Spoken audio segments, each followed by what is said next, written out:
Qui connaît les deux premières lois que Hitler a promulguées?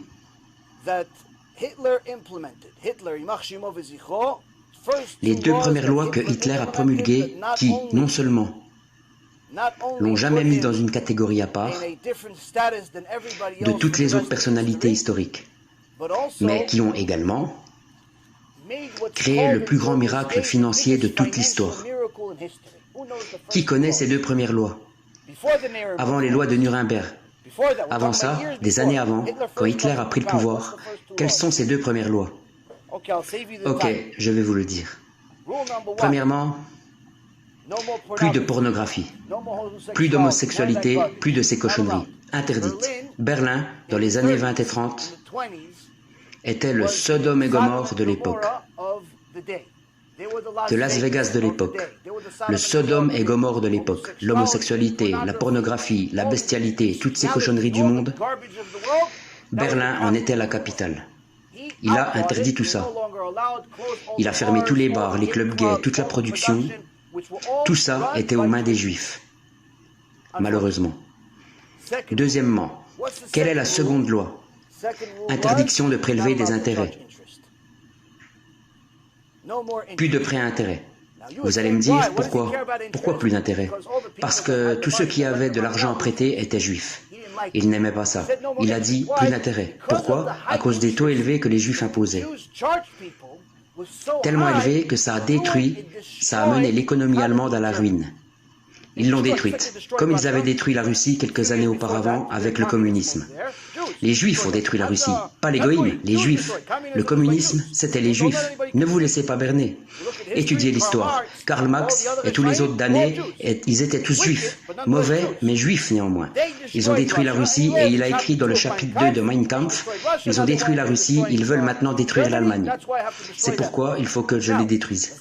Ça ne veut pas dire qu'ils avaient raison, c'est juste l'histoire vraie. Donc, il a vu que les Juifs contrôlaient le système financier et qu'ils prêtaient à des taux tellement élevés qu'ils détruisaient l'économie allemande à tel point que quand vous alliez acheter du pain à la boulangerie, il fallait y aller avec une charrette remplie d'argent. Le temps d'arriver à la boulangerie, c'était déjà plus assez. Pourquoi? Parce que l'inflation était tellement élevée, le pain valait beaucoup plus et l'argent avait été dévalué. Il s'est dit, quelle est la cause? Parce que personne n'a les moyens de faire plus de quoi que ce soit. Parce que les taux sont tellement élevés, alors il a décidé de supprimer l'intérêt. Interdit de prêter avec intérêt. C'était au moment de la Grande Dépression partout dans le monde. Le monde entier s'effondrait. Les États-Unis, le Royaume-Uni vivaient un effondrement financier. Tous les pays s'effondraient.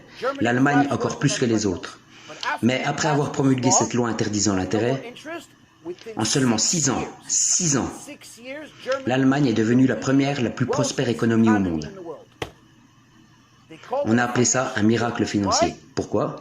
Ils avaient été les seuls à avoir le courage de supprimer l'intérêt. Ceci est une des raisons principales pour laquelle ils détestaient les Juifs. Parce qu'ils avaient détruit l'économie à cause de leur cupidité. Ça ne l'excuse pas du tout, ne mélangez pas tout.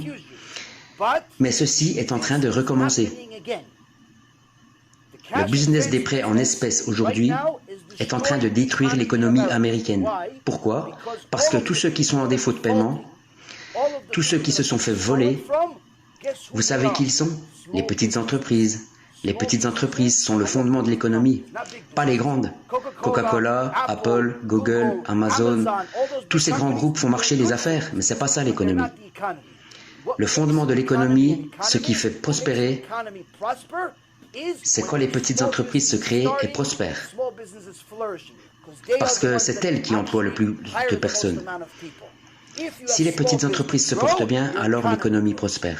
Si les petites entreprises vont mal, l'économie s'affaiblit. J'ai travaillé 20 ans dans la finance, je sais de quoi je parle. Donc, quand vous avez un secteur dont l'objectif numéro 1,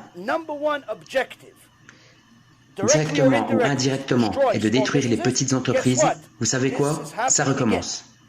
Et vous verrez bien, personne ne m'écoute, personne ne le dit la Torah, personne n'étudie l'histoire, tout le monde s'en fout, mais ça va exploser.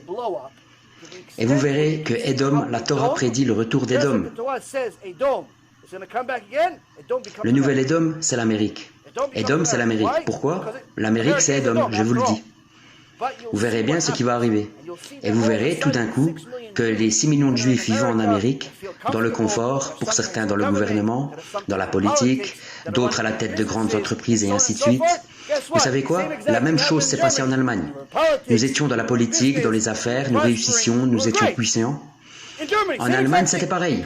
En Grèce, pareil. À Rome, pareil. En Égypte, pareil. Vous savez quoi? Nous en voulons toujours plus. Nous péchons, nous devenons mauvais. Que se passe-t-il? Vous voulez faire le mal? Dieu va vous punir. Vous savez quoi? Il va vous rendre la monnaie de votre pièce. Ceci est en train de se passer sous nos yeux. Malheureusement, je ne sais pas si les grands rabbins de notre époque s'en rendent pas compte ou sont nonchalants. Je ne sais pas.